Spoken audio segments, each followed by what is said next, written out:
Bom, então, lembrei porque tem o texto aqui. Alguma coisa sobre... Isso. Há 15 anos atrás eu li uma expressão que eu achei muito interessante, que o autor tirava essa expressão da física e aplicava ao mundo corporativo, à liderança, né? A expressão na verdade, é uma palavra, né, que é a lei da entropia, né? Ele tirou do mundo da física e ele aplica ao mundo corporativo, dizendo que as coisas, elas tendem à desordem. Essa basicamente é a ideia. As coisas tendem ao caos. Eu quero usar essa expressão porque eu estou falando sobre o caos, né?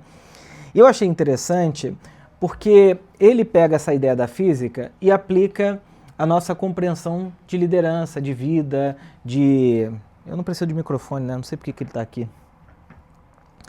E ele fala sobre tudo na nossa vida precisa de organização, precisa de gestão.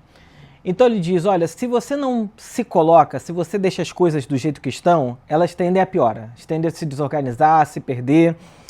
E aí eu lembrei de uma história também, de uma empresa inglesa muito famosa, que foi iniciada com esse cara chamado Thomas Cook, e depois virou uma empresa, né? Ele começou e depois virou uma empresa, ele fazia um negócio extraordinário há 178 anos atrás, 180 anos atrás, que era uma inovação para a época. Estava surgindo no mundo a ideia de passagens de navio, para você conhecer outros lugares. Isso é uma inovação para a história da humanidade, porque, no geral, as pessoas nasciam, cresciam e morriam no mesmo lugar, na mesma cidade, quer dizer, cidade, né? A cidade é muito grande, no mesmo bairro, na mesma aldeia. Essa era a maneira como o ser humano se construía. E aí, a revolução das grandes navegações, de você ir de um lugar para o outro, não só como navegação de exploração, como acontece, mas também agora de passeio, de entretenimento, ele faz uma coisa extraordinária. Ele junta a passagem de navio com uma hospedagem, que era uma coisa que não existia, né? Hoje surgiu a ideia de pacote de viagem, ninguém mais vai em agência para comprar. Assim, onde eu moro, na Gávea, até tem, aqui no Leblon até tem, algumas pessoas eu vejo lá indo comprar pacote de viagem. Mas no geral, o que você faz? Abre o seu Google, fala para onde você quer ir. Às vezes alguns sites dizem, olha, esse pacote custa tanto, você vai ficar 7 dias, 14 dias em tal lugar, tal hospedagem, você tem passagem aérea ou não. E essa empresa fez uma coisa inovadora. Nas ruas de Londres, eles vendiam o ticket de navio mais hospedagem. Só que eles venderam muito. Eles começaram a ter aviões, começaram a ter uma empresa extraordinária.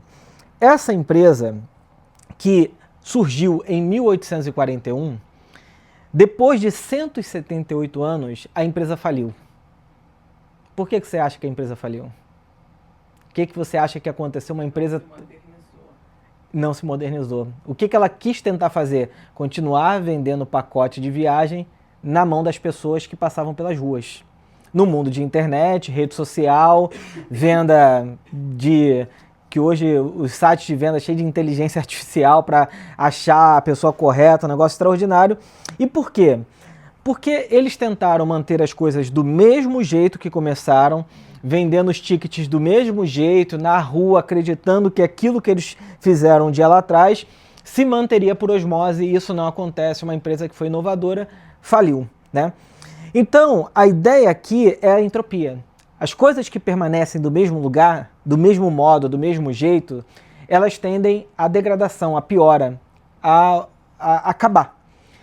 E isso é tão forte para mim, porque isso funciona no universo. A lei da entropia é uma lei da termodinâmica, né? Então funciona no universo, no mundo das coisas que a gente vê. As coisas tendem à piora. Um exemplo concreto e prático é que a gente vai envelhecendo e a gente morre. Então o nosso corpo também tende à degradação, tende à piora nesse sentido, né? Isso funciona na psique humana. Freud descobriu isso, né? Quando Freud escreve em 1920 sobre a pulsão de morte, ele está dizendo exatamente isso, que não só no mundo material, físico, mas também na psique humana a gente tende à destruição, à morte, à não existência. Isso acontece numa empresa que começa fazendo uma coisa extraordinária, mas porque não se renova, morre. Um dos grandes desafios, eu estava vendo uma mulher de brand muito famosa aqui no Brasil, Ana Couto, e ela dizendo como que as grandes marcas brasileiras têm esse desafio de se renovar, né? Empresas de 70, 100 anos ou mais de 100 anos, como que é desafiador para essas empresas, que geralmente, ela disse, estão na mão de famílias, a família que criou mantém a empresa, e a tendência a se renovar é muito difícil. Então, a coisa é o seguinte, para a gente acabar com a entropia, na física, eles usam o termo que é sintropia. Eu não sei muito de física, eu tive que estudar bastante para tentar entender minimamente esse conceito que eu li há alguns anos atrás, mas basicamente seria a capacidade de colocar ordem no caos, né? E aí na Bíblia Sagrada nós temos, logo no relato inicial do texto bíblico, logo na abertura da Bíblia, a experiência de Deus colocando ordem no caos. Em Gênesis 1, e eu vou ler esse texto com vocês, o texto diz assim, eu vou ler na versão NVT, que vai ser projetada aqui, que diz, ó, no princípio, Deus criou os céus e a terra. Deixa eu fazer um adendo aqui. A palavra criar no texto hebraico vem antes da palavra Deus, né? Bereshit bara, a palavra criar vem antes da palavra Deus. Por quê? Isso é importante no sentido teológico, porque quando os judeus constroem um texto hebraico, a palavra criar vem antes do nome, né? Deus, porque não é um nome próprio, é um substantivo. A gente fala Deus como nome de uma pessoa, né? Mas a palavra Elohim aqui é um título de divindade, né? Alguns reis do passado recebiam o nome de Elohim.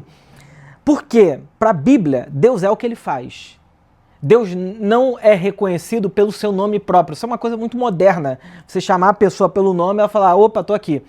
Mas na Bíblia, Deus é reconhecido e conhecido por meio de suas ações.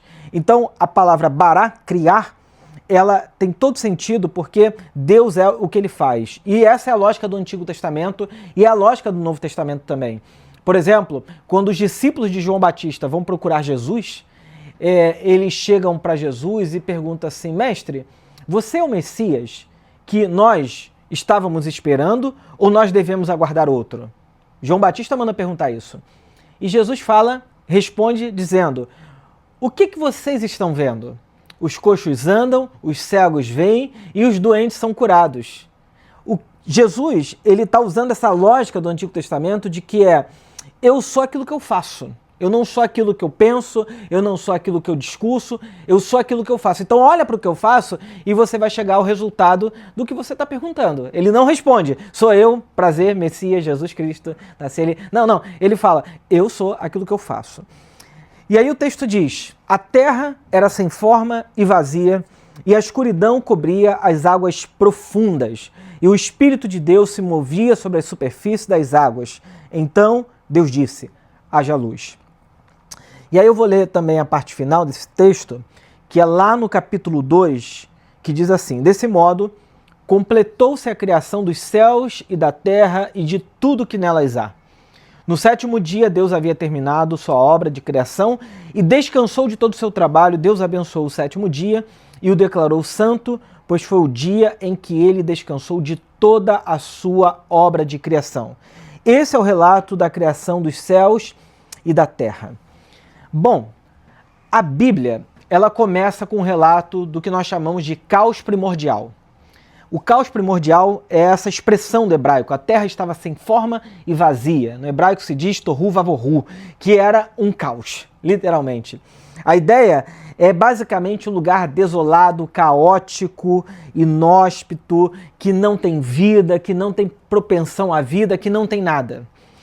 E aí, você poderia imaginar, fazendo uma analogia aqui, já que temos alguns pais na Viva, um quarto de uma criança completamente caótico. Imagina um quarto assim de uma criança que picha paredes, faz Homem-Aranha, agarra no teto, joga tudo no chão e você deixa ali, ela cria o caos e tá tudo certo. É o caos, né? É óbvio, a criança ainda não conseguiu construir internamente essa capacidade de conter certos impulsos dela, que ela vai construir depois um pouco mais velha, com 7, 8 anos de idade. Mas, basicamente, você imagina também uma sociedade sem lei, em que não há lei nenhuma, em que não há supervisão, em que não há intervenção. Por exemplo, as pessoas podem fazer qualquer coisa, você vai imaginar o caos acontecendo, né? Então, o caos é esse lugar que, se você permitir que tudo permaneça no mesmo lugar, a tendência é a piora. Você pode pegar um prato, você acabou de comer, deixa um prato lá na pia e diz assim, olha, eu vou deixar isso aqui por 3 semanas, vou viajar, e depois que eu voltar de 3 semanas, você acha que o prato vai estar do mesmo modo ou alguma coisa misteriosa vai acontecer, que aquilo vai ter um monstro horrível em cima da pia com um cheiro terrível? Porque as coisas tendem à degradação, à piora. Então, o caos, ele, apesar de parecer uma coisa inesperada pra gente, quando alguma coisa acontece inesperada, a gente fala assim, meu Deus, o que aconteceu? Né? Isso causa um susto, causa um espanto dentro da gente. O que aconteceu? Eu não estava esperando isso. Mas o caos é o básico da vida. A vida tende ao caos, à desordem. A grande questão é que quando a gente lê o texto bíblico, Deus foi o primeiro a ter que enfrentar o caos. E esse é um dos motivos que hoje na teologia se pensa que o livro de Gênesis ele não é tão antigo como se pensava há tempos atrás. Né? Há tempos atrás pensava que Moisés era o escritor do livro de Gênesis, uma coisa que não dá para fazer, mas o livro de Gênesis é um livro mais recente. Ele já está em contato com o pensamento grego, com o pensamento talvez mais grego que pensa o caos primordial, onde que Deus está no caos primordial. Né? Esse trecho aqui talvez seja uma dessas respostas. O que Deus faz diante do caos? O que acontece quando Deus olha o caos? Bom, 2 coisas. Primeiro, a Bíblia diz que o Espírito de Deus paira sobre a face das águas. A expressão do hebraico é mahefet, é a ideia de uma galinha, literalmente, em cima dos ovinhos, para propiciar que o calor do corpo da ave faça com que os ovos se choquem. Mahefet. Isso é o conceito primordial do que o Espírito de Deus está fazendo sobre a face das águas. A ideia é literalmente de uma ave pousada sobre o caos primordial. Água para a Bíblia é o lugar do caos. Eu já expliquei isso aqui, né? A água para a Bíblia é o lugar do caos. Tanto é que para a escatologia bíblica, pelo menos do Antigo Testamento, o mundo ser inundado é ser destruído, é ele voltar ao nada. Daí a compreensão de que no Antigo Testamento os dilúvios são um sinal do quê? Da destruição do mundo. Mas Deus resolve não destruir, mas renovar a terra. É o relato de Noé, né? Então as águas, quando enche a terra, ela está destruindo tudo. Por isso que, para a lógica bíblica, o mar, por exemplo, destruir tudo, o mar aumentar, é um sinal do juízo de Deus. Sempre foi assim. O juízo de Deus está muito associado ao mar, a destruição que vem do mar, né? Pois bem, o Espírito de Deus está pairando sobre a face das águas. Para o quê? Gerar vida. Quem está lendo o texto, lá no passado, está entendendo que ali tem um processo de criação de vida. O Espírito de Deus pairando. E mais do que isso, ele está propiciando um ambiente seguro e acolhedor. Na teologia bíblica, Deus é aquele que antes de usar a sua palavra, ele envia o seu Espírito. Antes de Deus usar a sua palavra, ele envia o Espírito. Gente, pode deixar, porque senão isso vira se os pais forem lá, fica pior. Elas vão parar, vira um caos. Quer ver o pai e a mãe? Pode deixar. É suportar a angústia dos pais de, vai estar tudo bem, tá? Se a Lidy realmente precisar, ela vai vir aqui falar com vocês, tá? Então, quando a gente olha para a Bíblia Sagrada, a gente encontra essa experiência de Deus enviando o seu Espírito antes de enviar a sua palavra. Por quê? Por quê? Porque para a lógica bíblica, o Espírito de Deus é a parte potente de Deus. Você olha para a Bíblia Sagrada, quando a igreja nasce, o que acontece? Deus envia quem? O seu Espírito para a igreja. Jesus fala, vocês receberão poder. Ou, por exemplo, no nascimento de Jesus, a Maria e o anjo, eles falam, você gerará um filho pelo poder do Espírito. Quem ressuscita Jesus dentre os mortos, segundo o relato bíblico? o Espírito de Deus, que levanta Jesus dos mortos. O Espírito de Deus, digamos assim, é a parte poderosa da Trindade. A gente não fala muito sobre o Espírito Santo, sobre o Espírito de Deus, mas é a parte do poder. É a parte que faz a coisa acontecer. E depois, uma segunda parte para colocar ordem no caos é quando Deus fala.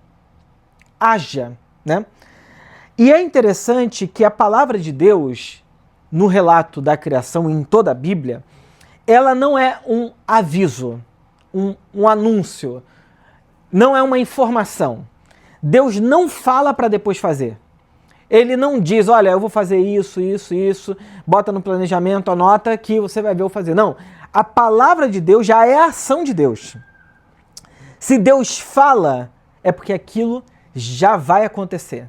É imediato. A palavra de Deus é a ação de Deus. Então, quando Deus diz, haja alguma coisa, ele vai organizando o caos. A palavra e o Espírito é essa junção, esse casamento que vai criando vida no caos, organizando o caos.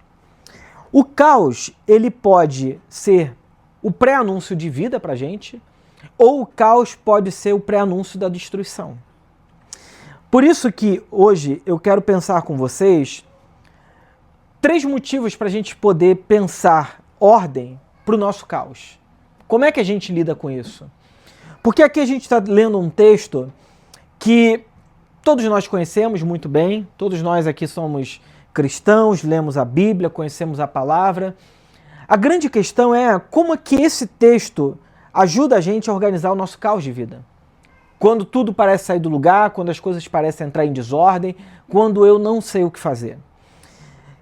Para mim, a primeira coisa mais importante aqui é Deus, no relato bíblico, ele não se torna refém da desordem. Ele não permite que a desordem seja o modus operandi da vida dele. Deus, ele é um protagonista no sentido de que ele vai ativamente colocando ordem no caos. Isso me fez lembrar que quando Freud atendia os seus pacientes, ele fazia uma pergunta muito interessante. Ele perguntava o seguinte: qual a sua responsabilidade na desordem da qual você se queixa? Qual a sua responsabilidade na desordem da qual você se queixa? Autorresponsabilidade é fundamental para a vida. É fundamental para a gente organizar a nossa vida, para a gente tocar o nosso dia a dia, para a gente organizar o nosso caos. Jesus, por exemplo, perguntava às pessoas: o que você quer que eu te faça? Essa pergunta, ela é também fundamental. Porque alguém pode dizer: Senhor, eu estou doente, você não está vendo? Só que quando Jesus pergunta o que você quer que eu te faça, é mais do que saber e ser informado da desordem da pessoa. É saber se aquela pessoa está comprometida em realmente o que significa cura. Porque, por exemplo, o cego à beira do caminho, usando a capa, ele está à beira do caminho e está ali pedindo esmola. Ele chega: Jesus, filho de Davi, tem misericórdia de mim, tal. E Jesus pergunta: o que você quer que eu te faça?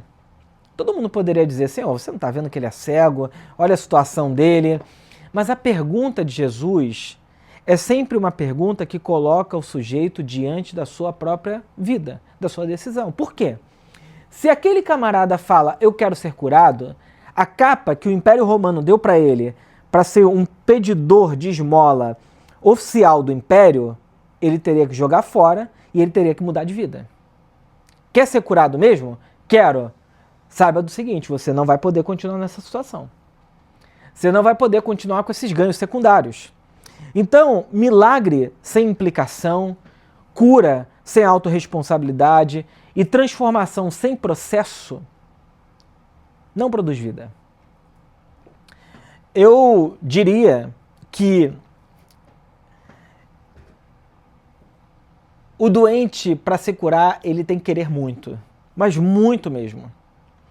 Por isso que na nossa sociedade é muito mais fácil eu procurar alguma coisa que me cure de maneira em que eu não preciso me implicar muito, do que ter que me implicar para me tratar.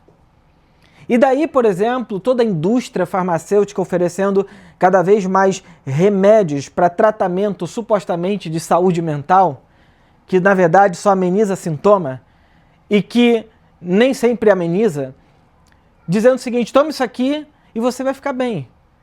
Só que sem se implicar, eu vou viver a vida toda perguntando o que me causa o que me causa. Da onde que vem essa angústia? Por que eu estou ansioso do jeito que eu estou ansioso? A lógica é, você não precisa se implicar, basta o remédio. E não basta, não funciona. Então, a gente adora esse gênio da lâmpada que tire a gente da desordem sem esforço nenhum, sem nenhum tipo de trabalho e implicação nossa na nossa própria história. O ser humano, desde que ele nasce, ele vai precisar trabalhar muito por si mesmo para se desenvolver. A barriga é o único lugar oceânico paradisíaco que o ser humano vive. O único lugar. Quando o ser humano nasce, e é interessante que tem algumas psicanalistas que trabalham com bebês recém-nascidos, trabalham com mães grávidas e depois acompanham aquele processo do bebê. E é muito interessante como que se percebe que alguns bebês que não querem nascer, não querem vir, durante o seu desenvolvimento infantil, de adolescência e vida adulta, eles repetem essa dificuldade de crescer, de amadurecer durante a sua vida. Aí você fala assim, poxa, mas o bebê, ele tem alguma responsabilidade? Pois é, inconscientemente ou emocionalmente, há uma predisposição ou não de querer crescer, amadurecer, se expandir, vir ao mundo ou não. Essa tendência é muito interessante. E aí é interessante pensar nisso, não só do ponto de vista psíquico, mas também pensar que todos nós, para colocar ordem no caos, a gente vai ter que trabalhar muito pela nossa vida. A coisa mais fácil do mundo é a gente se manter numa situação confortável em que a gente não quer se implicar, não quer lidar com os sofrimentos que são naturais do nosso próprio desenvolvimento. É a coisa mais fácil do mundo. Então a pergunta é qual o seu papel diante da história da qual você se queixa? Qual a sua responsabilidade diante da vida que você vive? Qual a ordem você está construindo? Porque tudo isso é colocar ordem no caos. Para a Bíblia, o ser humano, ele é co-criador da realidade. Deus cria céus e terra e ele convoca o ser humano para ser um co-criador disso. O ser humano não vive de maneira passiva como um objeto do destino de Deus para ele. Desde o começo da criação, Deus participa ao ser humano, que é a sua imagem e semelhança, de co-criar a realidade, a sua própria e ao seu redor. E essa capacidade nossa de co-criar as coisas é o que geralmente a gente não quer. E quando eu falo a gente, o ser humano, muitas das vezes tem uma tendência de querer que o acaso, como diz a música acho que é do Skank, sei lá, o acaso vai nos proteger. De que é essa música? É do Paralamas? Não sei, acho que é do Skank, não é não? Titãs, isso, Titãs. Do Titãs. O acaso vai nos proteger, não protege nada. O acaso não tem poder nenhum. A única pessoa capaz de gerir a sua própria vida é você mesmo. Somos nós. O acaso só vai proteger de evitar uma escolha. Mas não protege porque o acaso não existe. O acaso não é uma entidade, ele não é um ser. Ele não é um ente que tem o poder de interferir na realidade. Por isso que quando eu falo que o acaso vai a alguma coisa, eu estou dando a ele uma personalidade de pessoa, humana. E só que ele não pode, porque ele não existe. Ele não é. Então, só seres que são existentes podem interferir na realidade. Um cachorro pode interferir. Eu posso sair na rua, um pitbull vir atacar e me morder. Então, ele pode interferir na realidade. O acaso não. Então, o caos, ele existe e quando a gente olha para Deus e pergunta, Deus, o que você faz diante do caos? Ele age. Deixar ser engolido pelo caos é o caminho mais fácil e mais confortável de você se destruir. A coisa mais simples do mundo é ser engolido pelo caos. Sabe qual é a questão, gente? Que quando a gente quer colocar ordem no caos da nossa vida, da nossa história, enfim, de tudo que a gente pode fazer, isso dá muito trabalho. Dá trabalho porque isso mexe com as nossas relações, mexe com as nossas relações mais íntimas, a família, mexe às vezes com o marido, mexe com a esposa, mexe com o pai, mexe com a mãe, mexe com o irmão, mexe com o primo, mexe com tudo, mexe com a sua lógica de trabalho. A coisa mais fácil é se manter no caos. E você já entrou no mar, que a onda tá forte, e aí tu toma um caldo e de repente tu tenta sair, tomar outra, Eu lembro de uma vez, que ridículo isso, um amigo me chamou para surfar. Eu falei, cara, eu nunca surfei, eu acho legal, mas eu não sei bem surfar, eu acho difícil. Ainda mais no começo, para quem está aprendendo, cara, é muito cansativo, é muito difícil. Eu falei, beleza, vamos lá. Fui pra Praia da Macumba, lá no final do recreio. E aí, cara, um mar tranquilo, bonito. Aí tinha uma galera também a surfar. Eu falei, cara, vou tentar. Aí eu fui embora. Tentei pegar a primeira onda, brum, caí arrebentado. Chega uma hora que você tá tão exausto, tem que acordar 4h30 da manhã para chegar lá às 5h30. Tu tá tão exausto, que teve uma hora que tava vindo uma onda atrás da outra. Eu não tava conseguindo sair do mar. Eu falei, quer saber? Eu vou me entregar, que eu não tô aguentando, eu não tenho energia física para sair disso aqui. E eu lembro que eu deitei na prancha assim, falei, seja o que Deus quiser. Só que eu tava muito perto, eu não tinha visto da areia. Aí a força que me restava, eu saí assim. Na hora que eu consegui deitar na areia, eu deitei assim. Aí veio uma menina e falou assim, você quer ajuda? Eu falei, sem conseguir responder, eu falei, claro, eu quero ajuda, me tira disso aqui. Ela literalmente pegou a minha prancha, tirou o negocinho lá que prende na prancha. Eu deitei, eu acho que eu fiquei assim uns 40 minutos exausto. E aí eu falei assim, cara, que loucura, né? Como que é fácil a gente se entregar para uma situação que está sendo difícil para a gente. Porque quando a gente fala de caos, não estou falando de situações fáceis, que a gente sabe resolver. Eu estou falando daquilo que está sendo muito desafiador para a gente e a gente tem que se envolver para mexer naquelas situações. Bom, Deus então, ele nos ajuda a entender isso. Como que ele ordena o caos? Primeiro se colocando na situação. Eu tinha anotado umas coisas aqui, mas eu acho que eu vou ficar nesse ponto aqui, sobre como a gente organiza o nosso caos. Para a história bíblica, nós temos um macro-caos. O macro-caos é quando o apóstolo diz o seguinte, vocês estavam mortos em seus pecados, transgressões, nos quais costumavam viver seguindo a ordem desse mundo. Paulo está dizendo que existe uma maneira de viver que é você entrar no caos e se acostumar com ele. É a lógica do que a Bíblia chama de pecado, essa natureza que nos empurra para a morte.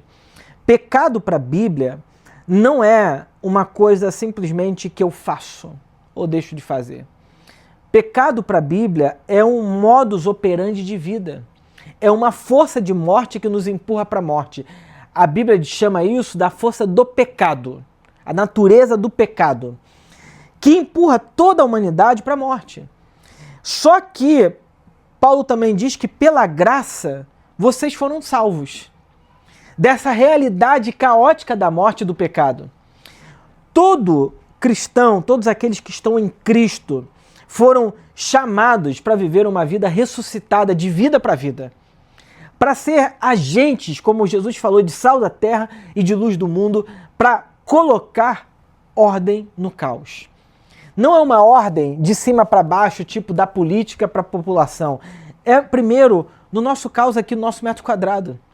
Eu acho muito interessante pessoas que têm opinião sobre como mudar a realidade econômica do país e vivem endividada.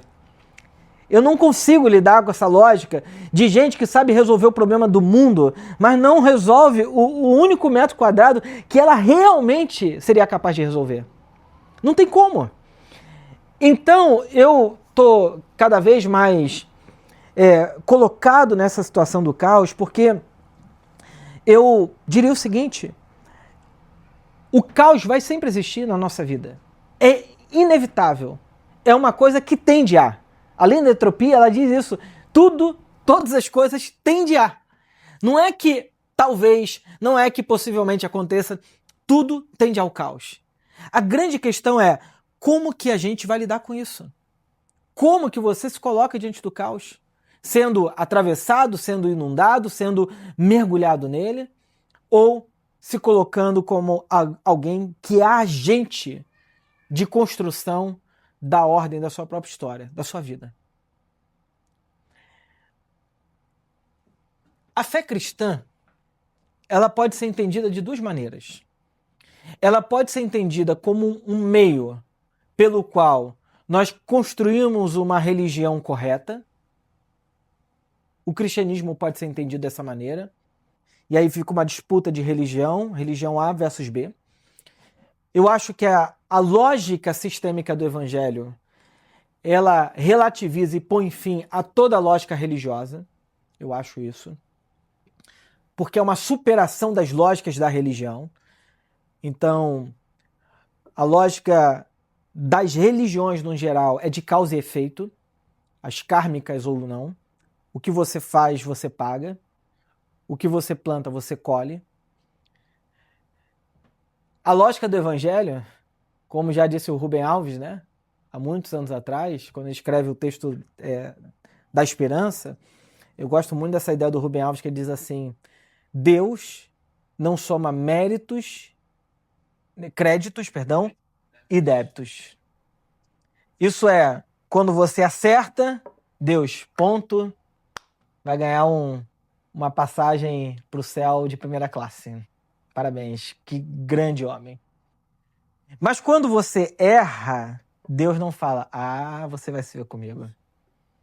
Essa lógica meritocrática, ela destrói a graça de Deus. Eu estava conversando com a Nath antes, e contando a história de uma amiga minha. A gente estava num passeio de barco aqui na Bahia, e essa amiga, a família dela trouxe o espiritismo para o Brasil, né? Da França para o Brasil, né? E aí, a gente conversando, e ela falou assim: Herbert, nós lemos a mesma Bíblia, acreditamos no mesmo Deus. Eu ia falar o nome dela, quase que sai, mas deixa pra lá. Ela não vai ver isso aqui também, então... Eu falei assim, olha, é possível que você leia a Bíblia e fale o nome de Deus, mas não é o mesmo. Ela falou, mas a gente crê nos evangelhos, a gente crê em Jesus. Eu falei assim, olha, só tem uma grande diferença. A grande diferença é que, no evangelho, a graça de Deus é o ponto de partida do relacionamento de Deus com o ser humano. E na sua lógica, o que você faz nessa vida vai passar para as vidas futuras. Ou você está pagando pelo que fez, ou você vai pagar pelo que fez, ou ser beneficiado. É uma coisa ou outra. Até você chegar naquele estado que vocês chamam, né, que vai sendo purificado, até chegar... Eu não creio nisso. Primeiro porque a Bíblia diz que nós não somos um espírito que habita num corpo.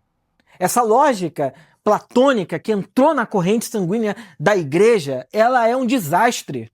Santo Agostinho, que bebeu dessa coisa neoplatônica e fez com que a nossa teologia fosse isso, né? O ser humano é o quê? É um espírito, uma alma que habita num corpo. Cara, isso é insanidade. O ser humano, para a Bíblia, é um corpo, matéria, e que tem fôlego de vida nele.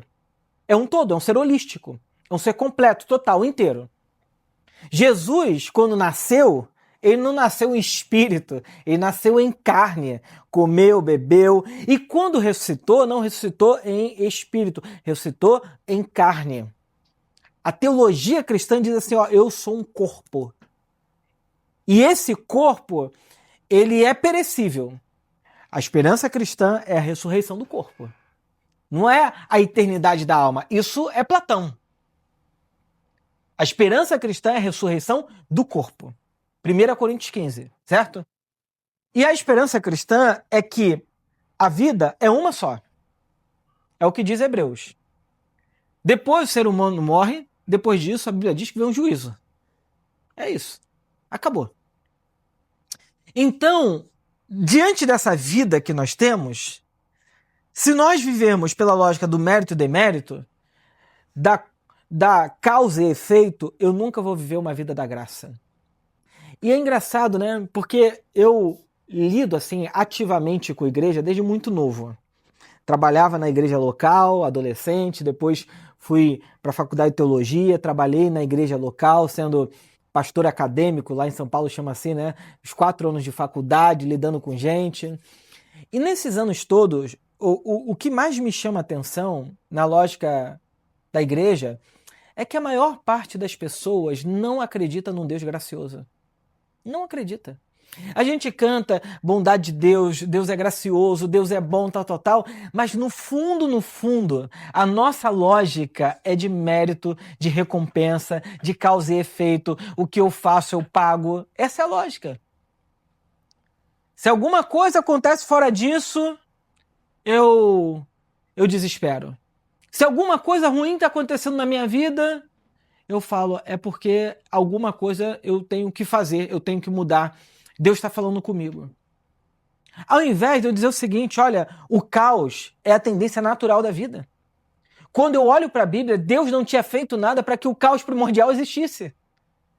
Ele estava lá. E o que Deus faz diante do caos? Coloca ordem nesse negócio. Se implica, se envolve. Então, eu não olho aquilo que me acontece, aquilo que me acomete, como uma coisa em que é algum sinal de alguma coisa. Eu olho para todo o caos dizendo o seguinte, qual é a minha responsabilidade nisso? Como é que eu vou resolver essa situação? Como é que Deus vai ser o meu parceiro para que nessa situação a gente organize e coloque ordem? É assim que as coisas acontecem. Enquanto eu fico tentando achar o responsável pelo caos, eu fico neuroticamente orando, dizendo, Deus abre meus olhos, deixa eu entender isso. Você nunca vai entender. Na verdade, a gente quase nunca entende quando as coisas ruins, tem um livro interessante, acontece com pessoas boas. A gente fala, por quê? O porquê a gente não sabe quase nunca. Por que coisa acontece? A única parte que nos cabe é qual a minha participação nesse caos que está me acontecendo. A nossa tendência infantil é perguntar quem vai ser o meu pai, a minha mãe, que vai me tirar disso aqui? Buscar uma figura grande que me arranque disso. No Evangelho eu sou parte disso aqui, eu sou parte dessa história. É Jesus na cruz, diante dos seus algozes, dizendo o seguinte, perdoa-os porque não sabem o que fazem.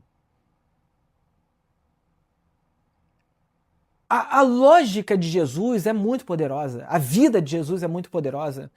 Ele não vive nem ressentido, porque é um jeito da gente cair nesse lugar de vida, ó céus, ó terra, olha o que me aconteceu, olha o que fizeram comigo. Ressentimento é terrível. E do outro lado, a gente pode cair numa relação em que a gente vai sendo vitimado pela vida e fica ali se autocomiserando. A vida dessas pessoas, sim, elas não progridem. Tem uma mulher interessantíssima aqui no Brasil, chamada Maria Rita Kel, que ela diz que o ressentido é aquele que não quer sair da posição de vítima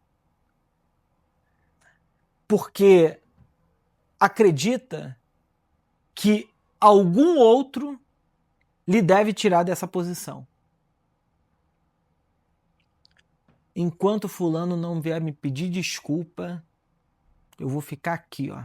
É aquela pessoa rígida, fechada, dura. Fica ali ressentida da vida, mas fala, eu não vou abrir mão disso.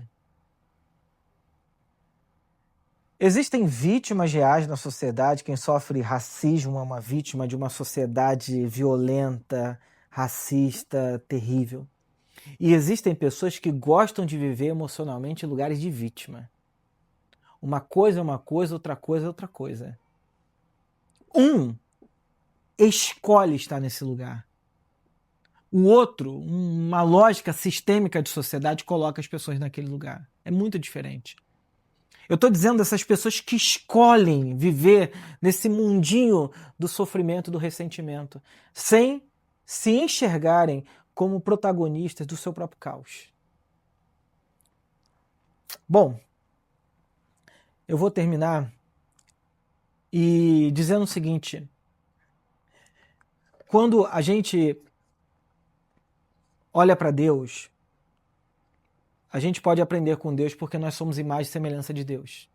E ser imagem e semelhança é ser um reflexo, uma sombra de quem Deus é. Então, a minha palavra aqui hoje é dizer que em Cristo, o caos produzido pelo pecado, ele já foi vencido na cruz do Calvário. De modo que não há mais nenhuma condenação sobre nós a esse respeito. O olhar de Deus não fica procurando a espreita a quem ele possa maltratar. Deus está ao nosso favor. Ponto. Isso é o que o Evangelho chama de justificação. Em Cristo nós fomos justificados. A posição a respeito de Deus, ao nosso respeito, está definida. Deus deu parecer favorável a nós. Mas nem sempre a nossa posição a respeito da nossa própria vida também é favorável. E é nesse sentido que eu convido vocês a olhar para Deus como aqueles que colocam ordem no caos, seja ele qual for. Na sua vida, na sua história, isso vai ajudar você a construir uma vida mais organizada, uma vida menos caótica, uma vida mais centrada, de modo que você possa olhar para a sua história sabendo, caramba, essa foi a vida que eu construí. Todo mundo constrói uma vida. Umas vão se orgulhar dela no final e outros vão dizer, cara, o que é isso que eu fiz com a minha vida? Mas todo mundo está construindo. Passivamente ou ativamente ou passivamente, a gente está sempre construindo a nossa história. Então, que Deus nos ajude a construir uma história viva, uma história graciosa e uma história cheia do favor de Deus, de maneira ativa. Amém. Vamos orar. Senhor Deus,